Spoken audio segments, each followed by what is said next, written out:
Halo Tris, gimana kabarnya? Semoga baik-baik aja nih. Kembali lagi bersama El di podcast Potensi Kita. Tetap jaga jarak karena virus masih berada di sekitar kita. Akhir-akhir ini El punya hobi baru loh. El lagi sering ngabisin waktu di rumah untuk sekedar olahraga. Kalau Tris sendiri hobinya apa nih? Kali ini El mau memberikan informasi terkait hobi yang menjadi passion. Langsung saja kita dengerin siaran radio RRI dengan staf bidang hukum, sumber daya dan tata laksana LL Dikti Wilayah 3, Bang Antonius Pantun Andika Manurung AMD di edisi Kisah Sukses.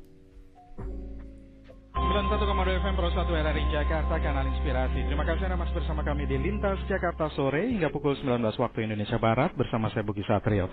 Pendengar, sesuai janji saya tadi bahwa kita akan berbincang dengan seseorang yang menggeluti bidang hukum, sumber daya dan tata laksana LL Dikti Wilayah 3. Namun tentunya juga banyak sekali aktivitas beliau yang mungkin bisa dihubungkan dengan profesionalismenya, tapi di sisi yang fun, tapinya banyak nih ya, tapi di sisi yang fun, tapi ternyata hubungannya kuat banget nih, begitu ya. Mungkin untuk menjawab rasa penasaran kita ya, karena saya juga speechless nih, kayaknya asik banget, seru banget ya. Langsung saja kita sapa Bang Antonius Pantun Andika Manurung AMD. Selamat sore Bang Anton, apa kabar? Halo, selamat sore Mas Budi. Lagi di mana Bang? Siap, masih di tempat kosi, lagi beres-beres juga. Lagi santai tapi tetap produktif ya, karena di wawancara kamera di Pro 1 nih. Yoi, siap, pastinya. Baik, pastinya banyak bisa memberikan inspirasi kepada kita nih. Aktivitasnya saat ini apa sih Bang Anton? Siap, kalau untuk saat ini sedikit cerita ke belakang juga. Kalau untuk kegiatan hari-hari, saya ini bertugas sebagai staf di LLD di wilayah 3. LLD itu singkatan dari Lembaga Layanan Pendidikan Tinggi. Untuk LLD itu sendiri merupakan satuan kerja di bawah Kementerian Pendidikan, dan tugasnya kita itu sebagai fasilitator untuk peningkatan mutu pendidikan tinggi di wilayah kerjanya. Oke. Jadi melayani lah, itu sudah ada di namanya saja, sudah terpampang jelas begitu ya. Jadi memang job desk-nya adalah how to serve gitu ya, supaya memang pendidikan tinggi ini bisa running well gitu ya, bisa sesuai dengan harapan begitu ya. Iya, tapi katanya Bang Anton juga suka olahraga yang unik nih gitu ya, dan itu juga ada relasinya dengan profesionalisme di kantor nih. Gimana sih ceritanya? Benar. Jadi sedikit berbagi kisah sharing. Saya juga menggeluti olahraga, termasuk olahraga unik dan ekstrim, airsoft gun. Airsoft gun itu kalau sederhananya sih kita bilangnya perang tangan, tapi ya dalam konteks yang lebih profesional, lebih terukur, lebih organized lah. Gitu. Jadi kalau untuk di airsoft gun ini kan kita dilatih untuk how to be discipline, how to responsible, strategic planner gitu ya. Benar. Ini dari sini langkahnya mau kemana nih? Ya, menghindari tembakan gimana nih? Mau nembak gimana nih? Dari sisi mana nih? Dan itu ternyata tidak hanya olahraga semata ya, kalau memang seseorang bisa mengambil filosofinya ya, Bang ya. Benar. Bahkan selain nilai-nilai yang kita bisa petik dari olahraga ini, prestasinya juga bisa banyak dari olahraga ini juga. Oke. Ya, karena banyak ajang-ajang kompetisi terkait soft gun gitu ya. Benar. Tapi ketika di kantor gitu, katanya juga sering melakukan aktivitas yang sama begitu ya dengan rekan-rekan kerja. Bagaimana nih? Benar, siap. Jadi kalau bawaan dari ini kayaknya kalau untuk kegiatan-kegiatan begini maunya itu ngajak teman-teman lain juga join. Jadi kalau kayak di kantor gitu sering ngajak teman-teman juga, kayak kita nge-gym bareng, karena kayak di kantor juga kan ada fasilitasnya juga, kita sering nge-gym bareng, kadang juga badminton bareng. Dan juga ini juga mulai sih kadang udah mau bikin agenda gitu, kapan hari dalam berapa bulan sekali kita main bareng ke arena tembak gitu sih bareng teman-teman. Oke. Di sini kan Bang Anton kan bidang hukum, sumber daya dan tata laksana. Sumber daya itu maksudnya sumber daya manusia juga gitu termasuk? Benar, sumber daya perguruan tinggi, baik dari organisasinya, susunan organisasi dari perguruan tinggi itu tadi, tata kelolanya di dalamnya bagaimana. Oke. Tapi kalau misalnya terkait dengan olahraga yang unik ini begitu ya, karena memang sudah terkenal banget nih Bang Anton nih di LLIT 3 gitu ya, dengan olahraganya. Kemudian mengajak teman-teman juga ya untuk bergabung, bermain bersama. Sebenarnya apa sih yang diharapkan selain fun-nya sendiri, selain olahraganya itu sendiri, apakah memang dengan kekompakan, dengan kita bermain bersama, kemudian ada strategic planning yang harus dilakukan, itu juga mempengaruhi kinerja dari sebuah instansi. Benar. Jadi karena di airsoft ini kan kita memang dilatih teamwork ya, kerja sama tim, kemudian disiplin dan cepat dalam mengambil keputusan. Jadi secara tidak langsung memang implementasi dari hobi ini bisa diterapkan di tempat kerja kita dalam bidangnya kita masing-masing gitu. Contoh dalam sebuah tim, gimana nih kalau dikasih sebuah proyek kita kerjain bareng-bareng gitu. Kemudian dalam proyek ini gimana nih ngambil keputusan yang tepat, begitu, dan disiplin dalam mencapai goalnya tadi gitu. Oke. Memang ada nggak sih yang memang sudah direncanakan gitu secara berkala kalau di LLDQ wilayah 3 harus olahraga bareng misalnya gitu? Harus ada rencana itu? Apa sudah dilakukan? Kalau untuk yang olahraga rutin sih sudah dilakukan. Itu biasanya kita kalau setiap Jumat itu kita pasti olahraga bareng. Kita kadang undang rekan-rekanan dari perguruan tinggi atau institusi lain gitu. Kayak kemarin kita baru pekan olahraga juga bareng universitas yang di bawah naungan LLIT.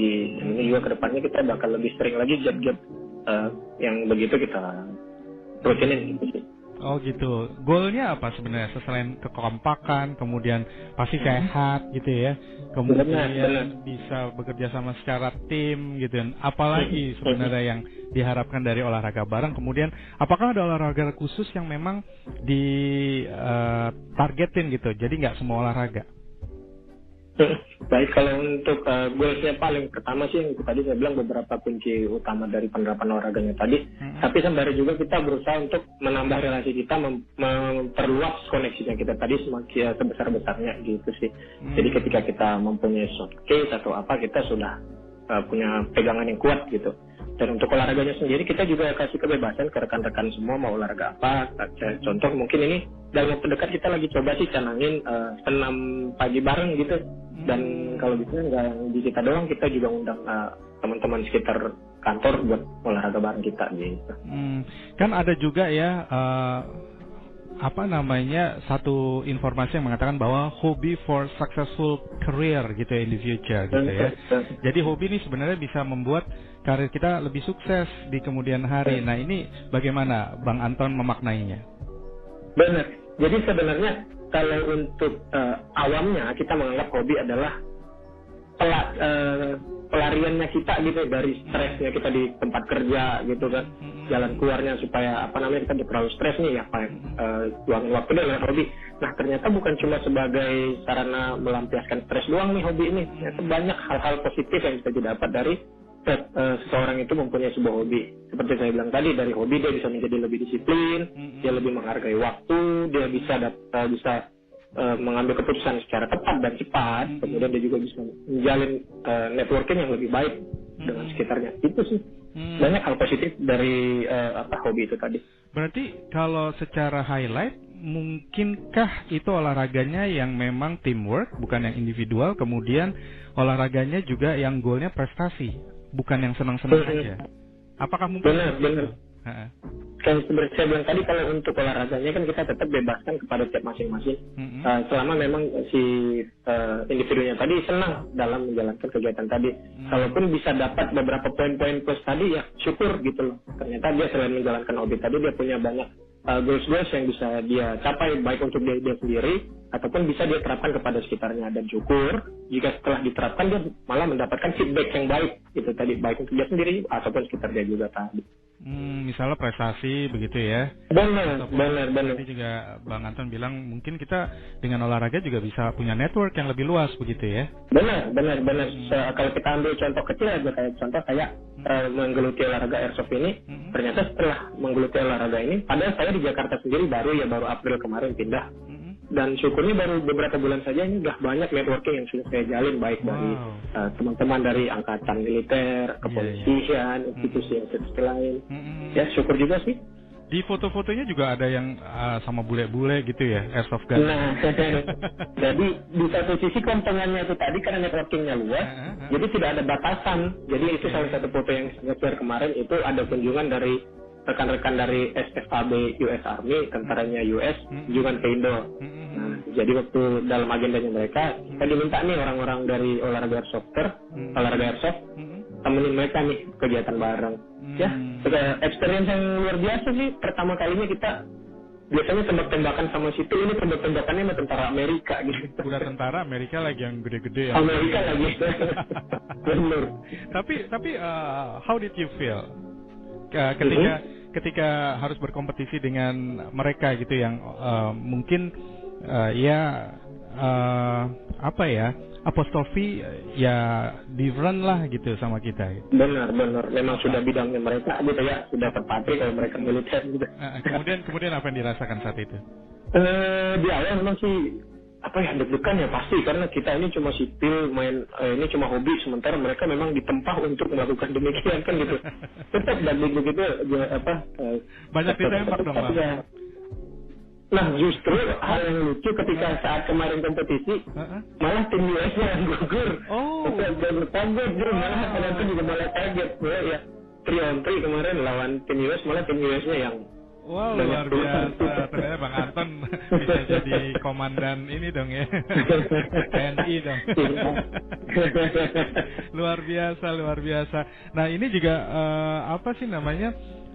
tentunya harus bisa menginspirasi kita semua ya, bahwa dengan olahraga, dengan hobi ini ternyata banyak manfaatnya ketika memang kita tempatkan dalam porsi yang memang proporsional begitu ya Bang ya. Benar. Jadi nggak hanya senang-senang aja, nggak hanya yang ibaratnya hanya untuk sehat saja, tetapi kalau bisa sekali dayung 2-3 pulau terlampaui gitu, bahkan banyak manfaat yang bisa kita dapatkan ya. Nah, ini prestasi apa aja sih di airsoft gun Bang Anton yang sudah ukir gitu? Siap, kalau sejauh ini sih masih kalau yang di skalanya di Medan ya, ya kita masih yang kompetisi kayak kemarin itu Piala Jipur, kita itu tim menang bawa piala. Kemudian untuk kayak giat silaturahmi sejauh ini syukur beberapa kota juga udah mulai saya coba datengin gitu. Kayak kemarin baru ada kegiatan juga, nama kegiatannya itu War 4, itu di Bandung, di Lembang, di Grand Hotel Lembang juga baru kita samperin. Dan yang baru kemarin itu Wing 1 Kopasgat di Halim, lapangan tembak jam sore Halim, itu kebetulan memang karena saya dipercayakan sebagai marshal atau wasitnya di situ.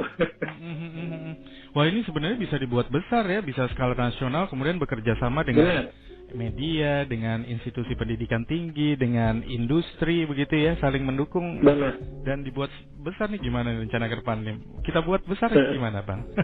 Iya, malah ini kalau beberapa perguruan tinggi sih sudah mulai kayak bikin unit kegiatan mahasiswanya terkait airsoft gun. Ini kalau bisa sih kita bisa jadi fasilitasi untuk teman-teman di perguruan tinggi supaya bisa sekalian mencetak atlet-atlet airsoft juga sih. Oke. Memang masih kurang ya atlet airsoft kalau menurut Bang Anton? Kalau untuk atletnya sendiri memang untuk sorotan medianya sih masih nggak terlalu seperti olahraga lain gitu ya. Tapi ya pelan-pelan, tapi pasti kita mau bikin supaya atlet-atlet airsoft ini lebih diperhatiin sih gitu, lebih punya spotnya sendiri gitu loh. Jadi mereka punya spotlightnya sendiri. Bahwasanya ada lah di Indonesia itu atlet-atlet airsoft yang prestasinya wah gitu. Bahkan kalau berawal dari airsoft ini sendiri, itu banyak yang akhirnya menjadi atlet tembak reaksi dan sudah berlaga di luar negeri. Oke. Seperti tadi sudah disampaikan oleh Bang Anton bahwa airsoft gun ini kita fokus di sini aja dulu ya, di antara sekian banyak olahraga. Airsoft gun ini sebenarnya tidak hanya tembak-tembakan biasa saja, tetapi juga bagaimana kita merencanakan strategi kita ya, di dalam bertahan, di dalam menyerang, bagaimana ketika kita menembak secara pasti gitu ya, jangan sampai luput atau kita juga harus menghindar dari serangan atau tembakan orang lain gitu. Nah, ini kan filosofinya banyak ya. begitu ya. Nah, ketika dihubungkan ke pekerjaan, profesionalitas, nah itu juga bisa didapatkan ya. Ada satu ibaratnya pembekalan lah kalau kita memang ahli di dalam airsoft gun. Tapi ketika kita masuk ke dalam ini, katakanlah tadi Bang Anton bilang kan masih harus di-endorse, harus disupport gitu ya untuk atlet-atlet airsoft gun gitu. Sebenarnya apa sih yang menjadi kendala ketika ini dikembangkan? Apakah terlalu mahal ini olahraga atau bagaimana gitu? Dan kembali lagi kalau kita bilang hobi itu kan bagi setiap orang relatif mahal atau tidaknya kan seperti itu. Tapi kalau memang untuk benar untuk masyarakat gimana kira-kira kalau untuk kita memang mau generalisir ke pandangan umum, olahraga ini memang tergolong eksklusif karena di satu sisi harga unitnya memang kategorinya ya untuk sebuah hobi lumayan, ditambah lagi memang untuk mempunyai sebuah unit ini kan kita harus bernaung dulu di bawah klub, dan juga dari klub itu nanti akan mengeluarkan rekomendasi ke Polda atau institusi kepolisian terkait untuk mengeluarkan surat rekomendasi gitu. Oke, jadi nggak sembarangan. Meskipun di perguruan tinggi misalnya diadakan sebuah klub airsoft gun itu juga harus ada rekomendasi juga ya? Benar. Jadi kalau untuk airsoft sendiri itu ada aturannya di Perpol nomor 5 tahun 2018. Itu susunannya jelas bagaimana sebuah kegiatan ini diatur sedemikian rupa gitu. Emang itu menyakitkan juga ya kalau misalnya ketembak di luar lapangan gitu? Sakit juga ya? Kalau dibilang kalau kita lagi main, kalau kena tembak kayak dicubit semut, digigit semut sih. Oh gitu. Kena cubit aja gitu. Itu kalau kita pakai baju-baju yang proteksi gitu kan? Kalau baju biasa, benjol. Nah, masih yang benjol. Itu tadi makanya diminta responsibel kan? Responsibel tadi tanggung jawab setiap tembakan itu kalau bisa ya tidak jangan sampai menyakiti musuh lah seperti itu. Oh gitu. Emang ada karena juga yang kita mainkan bareng teman juga. Ada satu regulasinya. Ada Mas, jadi di dalam airsoft gun itu ada regulasi yang lumayan strict, lumayan ketat tentang jarak tembak, area tembak, kekuatan gaya tembak. Jadi banyak tetap aturannya di dalam. Bukan yang penting musuhnya mati aja gitu bukan ya? Enggak. Jadi enggak asal dor gitu ya, enggak. Enggak ya, gitu ya. Oke. Selain pan tetap harus safety gitu. Berarti selain strategi yang harus dirancang dengan baik, ketepatan menyasar target, kemudian juga kontrol emosinya juga harus sangat kuat ya. Benar sekali. Wow. Susah juga ya. I cannot imagine if I'm a airsoft gun player gitu. Gimana gitu ya. We call airsoft gun player airsofter. Airsofter ya, airsofter. Iya, kalau misalnya saya jadi airsofter kan kalau misalnya lagi semangat banget kan, bodo amat yang penting wah, masa kita mikir-mikir nggak boleh ditembak di sini, harus tembaknya di situ, nggak boleh. Bener, adrenalin kadang lebih duluan majunya nih daripada logika, bener. Iya kan, kadang-kadang itu juga satu hal yang memang harus dilatih juga ya ketika kita. Benar, itu tadi self controlnya. Ketika dalam kondisi tertekan atau dalam kondisi yang memang kita di atas angin, kita juga nggak boleh katakanlah yang lost control gitu ya. Benar. Jadi sampai segitunya kita masih harus mengendalikan emosi kita. Ini luar biasa perbincangan sangat menarik, Bang Anton. Terima kasih banyak. Tapi sebelum kita tutup, saya mau tanya nih, definisi kesuksesan bagi seorang Bang Anton itu apa ya? Baik, kalau definisi kesuksesan itu kata kunci yang selalu saya garis bawahi adalah konsisten. Oke. Benar. Oke. Jadi kalau kita hanya menjalaninya separuh-separuh, jangan harap kesuksesan itu di depan. Even though we are a smart person, tapi kalau nggak konsisten kayaknya nggak bakalan sukses deh gitu ya. Jadi itu juga terkait juga dengan emosi dan faktor psikologi kita gitu ya, Bang Anton ya. Benar sekali. Baik, terima kasih banyak Bang Anton atas bincang-bincangnya ini. Tentunya perbincangan yang santai, seru, tapi sangat menginspirasi ya, karena ternyata dengan hobi kita juga bisa get a successful career in the future ya, karena di dalam hobi ini juga banyak sekali faktor-faktor yang menempa kita supaya kita lebih, katakanlah tadi, tidak lost control. Kita harus merencanakan strategi kita dengan baik dan benar. Kita juga harus disiplin, begitu ya Bang Anton ya. Benar sekali Mas Budi. Iya, baik. Selamat sore Bang Anton, dan salam hormat, salam sehat untuk keluarga ya Bang Anton ya. Iya, selamat sore juga Mas Budi dan teman-teman pendengar. Pro 1, iya baik. Selamat sore Bang Anton. Sore Mas. Demikianlah bincang-bincang kami pendengar dengan Antonius Pantun Andika Manurung AMD yang merupakan profesional di bidang hukum, sumber daya dan juga tata laksana LLDikti Wilayah 3. Seru ya perbincangannya, dan ini perbincangan yang santai tapi sangat memberikan inspirasi begitu ya. Jadi jangan lupa untuk berolahraga, pendengar. Hobby for successful career. Keren banget kan Tris hobi Bang Anton? Kita jadi tahu nih Tris bahwa hobi bisa sangat berpengaruh ke produktivitas pekerjaan kita. Karena melalui hobi yang positif, kita bisa jadi pribadi yang lebih disiplin dan juga bisa berguna dalam mengambil keputusan secara tepat. Hobi Airsoft Gun sendiri harus melatih kefokusan. Jadi kalau nggak fokus bisa salah tembak, Tris. Saya El dari podcast Potensi Kita. Sekian informasi kita kali ini, semoga bermanfaat. Sampai bertemu di episode selanjutnya. Salam hangat, salam Dikti Monas.